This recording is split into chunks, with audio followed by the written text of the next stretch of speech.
Allez, bonne nuit ma chérie, il est tard. Non maman, c'est pas encore l'heure. Ah si, ça suffit là, tu essaies de gagner du temps.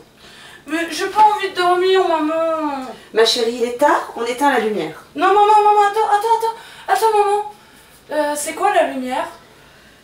Bon, d'accord, tu as gagné. La lumière, tu sais ma chérie, c'est compliqué. C'est un sujet qui a longtemps fait débat. Il y a à peine un siècle, les scientifiques se battaient encore sur la question. Ladies and gentlemen, venez voir. I'm Thomas Young, an English physician. Et j'en suis certain, la lumière est une onde. Look, elle se diffracte, elle interfère, elle se comporte comme une vague à la surface de l'océan. Achtung, ich bin Albert Einstein.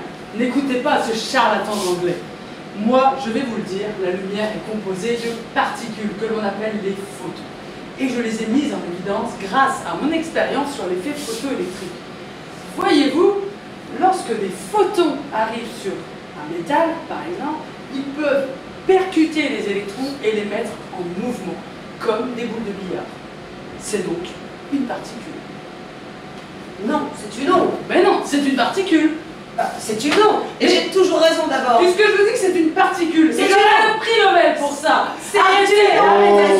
Oh, arrêtez de vous battre. Vous avez tous les deux raison. Mais t'es qui toi? Moi, je suis Louis de Broglie, alias de Broglie. Je suis physicien et mathématicien français. Et j'ai trouvé la solution. Voyez-vous, la lumière est à la fois une onde et à la fois une particule.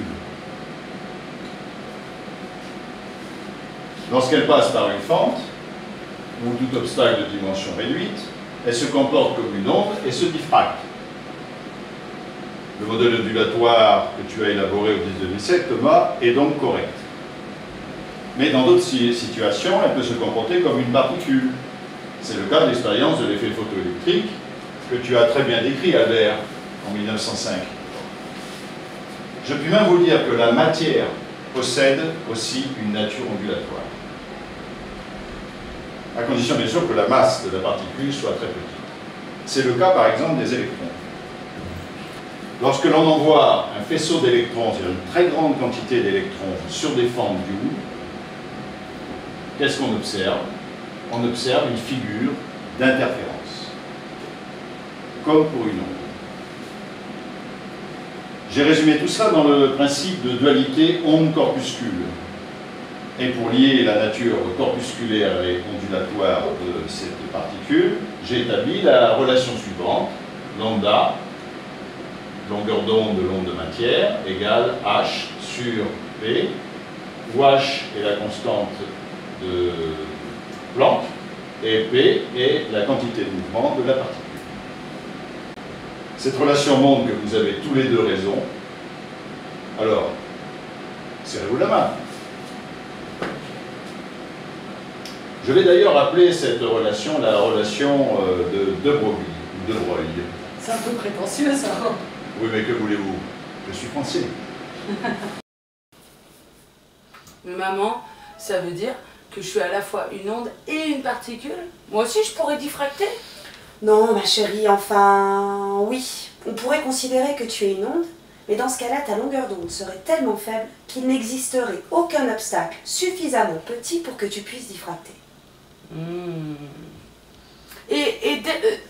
Maman, tu connais quoi comme sorte de lumière? Ça suffit, il est tard. Allez, s'il te plaît, maman, tu connais plein de lumière, je suis sûre. Bon, d'accord. Il existe la lumière du soleil, les tubes fluorescents, les lampes à incandescence, les lasers. Oh, les lasers, comme les sabres laser dans Star Wars, c'est trop cool. Maman, ça marche comment les sabres laser? Non, ça suffit, allez, il est tard. Explique-moi comment ça marche les lasers. Après, promis, je fais dodo. D'accord. Écoute, tout a commencé avec Albert Einstein.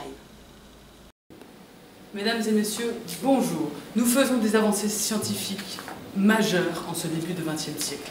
En effet, avec l'émergence de la physique quantique, un nouveau monde s'ouvre à nous. Alors, nous avons déjà expliqué les spectres de raies grâce au phénomène d'absorption de photons par un atome. Qu'est-ce qui se passe? Un électron passe d'un niveau, alors ça peut être le niveau fondamental, vers un niveau supérieur en absorbant un photon. Il peut de la même manière lorsqu'il est dans un état excité, avec un électron dans un niveau d'énergie supérieur, se désexciter et ainsi émettre un photon. Donc, ce phénomène peut fonctionner uniquement si la différence entre le niveau d'énergie dans l'atome correspond à l'énergie du photon. L'énergie du photon étant donnée par la relation constante de Planck, H, fois la fréquence du photon, en Hertz ou en seconde moins 1. On peut également l'exprimer en fonction de la célérité du photon, célérité de la lumière, et sa longueur d'onde. Mais là, je ne vous apprends rien. Par contre, la nouveauté que je voulais vous présenter aujourd'hui, mesdames et messieurs, c'est le phénomène d'émission stimulée.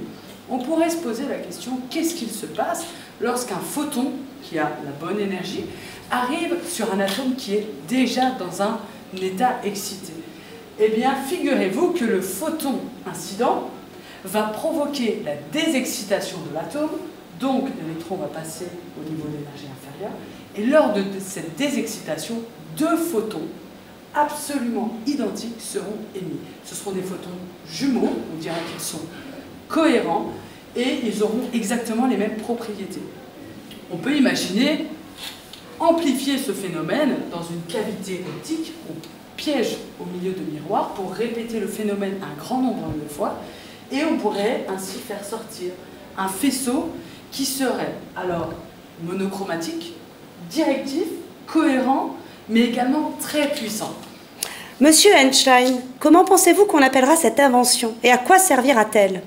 Je ne sais pas. L'anglais est plutôt à la mode en ce moment. Je vous propose comme nom le laser, pour Light Amplification by Stimulated Emission of Radiation. Je pense que vu la puissance de ce faisceau, il pourrait être utilisé en médecine, pour faire de la gravure, mais encore en physique pour faire des mesures, pour tout un tas de choses.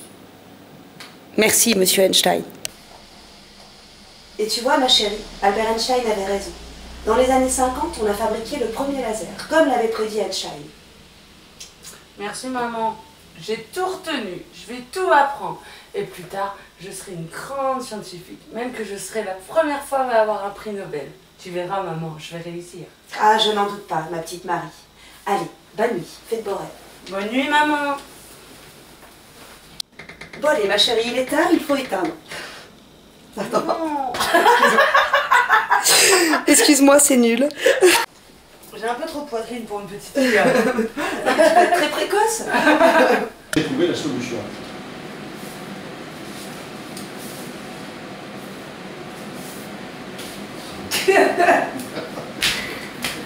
Ah, ce charlatan. Je vais... Merde. Bon, on abandonne la moustache. Allez, on abandonne la moustache.